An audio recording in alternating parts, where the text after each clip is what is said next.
ചെളി നിറഞ്ഞ ആഴം കുറഞ്ഞ കല്ലായിപ്പുഴയെ വീണ്ടെടുക്കാൻ 13 കോടി രൂപയുടെ പദ്ധതിയുമായി കോഴിക്കോട് കോർപ്പറേഷൻ. കോഴിക്കോടിന്റെ സാമൂഹിക വ്യാവസായിക ചരിത്രത്തിന്റെ കൂടി ഭാഗമായ കല്ലായിപ്പുഴയെ വീണ്ടെടുക്കാൻ 5 കിലോമീറ്റർ ദൂരത്തിലാണ് ചെളി മാറ്റുന്നത്. 14 രാവുദിച്ചത് മാനത്തു കല്ലായി കടവത്തു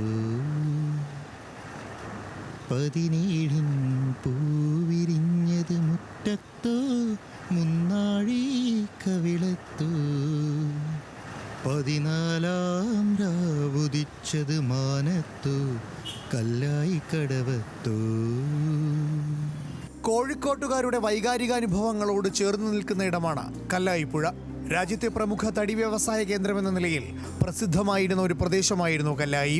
എന്നാൽ കല്ലായിപ്പുഴയിൽ ചളി വന്നു മൂടി സ്വാഭാവിക ഒഴുക്ക് നഷ്ടപ്പെട്ട് അഴുക്കുചാലായി മാറിക്കഴിഞ്ഞു ഇവിടം. ചെറുകുളത്തൂർ മലനിരകളിൽ നിന്നാണ് നമ്മൾ കല്ലായിപ്പുഴ ഉത്ഭവിക്കുന്നത്. ആ ഉത്ഭവസ്ഥാനം ഇന്ന് കൈമോശം വന്നിരിക്കുകയാണ്. അതെല്ലാം തന്നെ കയ്യേറ്റങ്ങൾ വന്നു. എല്ലാം അവിടെ ഒരു മുത്താച്ചിക്കുണ്ട് എന്നുള്ള ഒരു സ്വകാര്യ വ്യക്തിയുടെ ഒരു സ്ഥലം മാത്രമേ ഉള്ളൂ.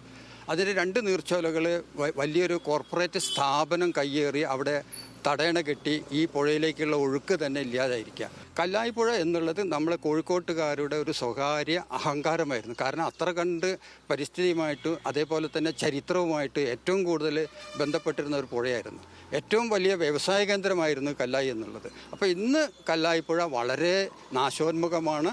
അത് സംരക്ഷിക്കേണ്ടത് കോഴിക്കോട്ടുകാരുടെ ആവശ്യമാണ്. മാത്രമല്ല കോഴിക്കോട് നഗരത്തിലെ വെള്ളക്കെട്ട് ഒഴിവാക്കുന്നതിന് കല്ലായിപ്പുഴയുടെ ഒഴുക്ക് അത്യാവശ്യമാണ്. ഇറിഗേഷൻ വകുപ്പിന്റെ നേതൃത്വത്തിൽ നടക്കുന്ന പദ്ധതി മാങ്കാവ് കടുപ്പിനി മുതൽ പുഴ കടലിൽ ചേരുന്ന കോതി വരെയാണ്.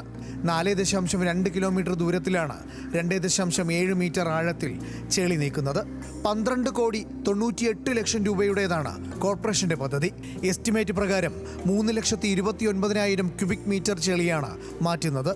എന്നാൽ ഇപ്പോൾ കടലിൽ നിക്ഷേപിക്കാൻ തീരുമാനിച്ചിരിക്കുന്ന ചെളി കരയിലെ റോഡ് നിർമ്മാണം ഉൾപ്പെടെയുള്ള പ്രവൃത്തികൾക്ക് ഉപയോഗിക്കണമെന്നാണ് നാട്ടുകാരുടെ ആവശ്യം.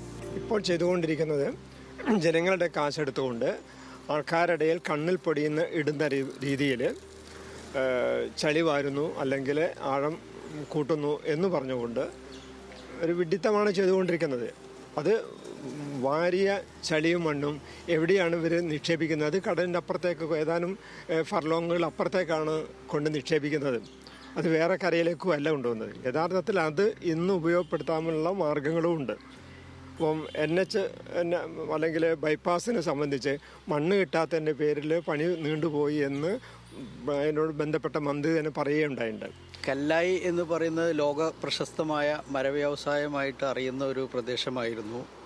ഇപ്പോൾ കുറേ കാലങ്ങളായിട്ട് ഈ പുഴയെ നാട്ടിലുള്ളവരും അതുമായി ബന്ധപ്പെട്ട് ഉള്ള ആളുകളുള്ള പ്രവൃത്തിയുടെ അടിസ്ഥാനത്തിൽ മലിനമായിട്ട് നിൽക്കുകയാണ്. അതിൻ്റെ അടിസ്ഥാനത്തിൽ കോർപ്പറേഷൻ മുൻകൈ എടുത്തിട്ട് ഇതൊന്ന് സുന്ദരിപ്പട്ടം കെട്ടാനുള്ള ഒരുക്കത്തിലാണ്.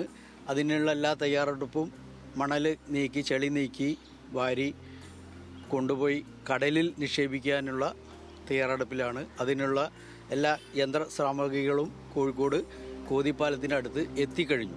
കല്ലായിപ്പുഴയിലെ ചളി വാരിയാൽ കനോലി കനാലിന്റെ സ്വാഭാവിക ഒഴുക്കുണ്ടാകും. നഗരത്തിലെ വെള്ളക്കെട്ടിന് പരിഹാരമാകും ഈ പദ്ധതി പൂർത്തിയാകുന്നതോടെ എന്നാണ് അധികൃതർ കരുതുന്നത്. കല്ലായിപ്പുഴ കോഴിക്കോടിൻ്റെ വൈകാരിക ചരിത്രം കൂടിയാണ്. അവിടുത്തെ സാധാരണക്കാരുടെ ജീവിതവും കല്ലായിപ്പുഴയിൽ ഒഴുകുന്നുണ്ട്. അതുകൊണ്ട് തന്നെ കല്ലായിപ്പുഴയുടെ വീണ്ടെടുപ്പ് വളരെ പ്രധാനപ്പെട്ടതാണ് കോഴിക്കോട്ടുകാർക്ക്.